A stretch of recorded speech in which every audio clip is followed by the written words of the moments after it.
In November of 1958, I was sent to Havana, Cuba, as a Marine security guard at the American Embassy there.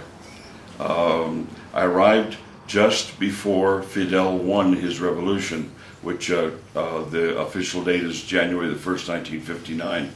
The Marine Corps hadn't bothered to tell me that there was a revolution going on, and so there were bombs exploding in movie theaters. There was all sorts of things happening that Fidel was wanting to make sure that people understood that times weren't just typical.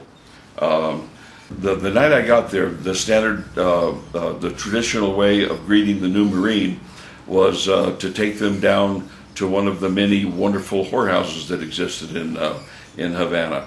So they would leave one person at work, and the rest of us would go down to break in the new Marine. So we got to a major corner. There was a roadblock, and that was my first suggestion that there was anything there could speak Spanish.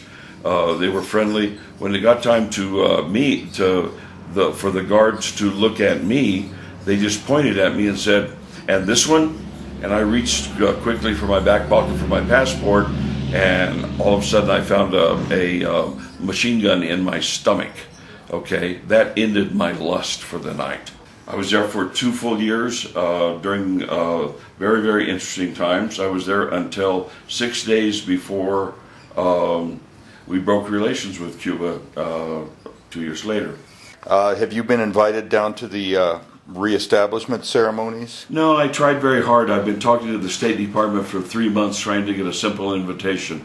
All I'm really trying to accomplish is to be inside the fence at the time that the 3 Marines who are going to be there and the Marines that lowered the flag the last time at the embassy have been invited down as special guests to view the raising of the flag on the 14th of August. All I want to accomplish, all I'm trying to accomplish, is to be there, to stand there respectfully when the flag is raised, a ceremony that I completed personally very many times in exactly that spot, and to take a few pictures. I've not had any luck in accomplishing that.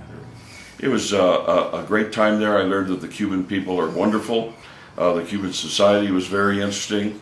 At the time I arrived, and for quite a while afterwards, it was a clearly segmented society. The white folks were definitely in charge. The black folks were on the bottom. There was no educational system for everybody. The church had an educational system. There was no medical system, a public medical system. Individual groups, for example, a group of taxi drivers that all had roots in Galicia, Spain, they had several doctors that served them and their union, but there was nothing for the general public. The United States was on the wrong side of the revolution. They were busy providing bombs and bullets for the Cuban Air Force and the Cuban Army and the Cuban Navy. Fidel, however, beat off that battle and won. So when I was there, lots of different things happened to me. That's a very lengthy story.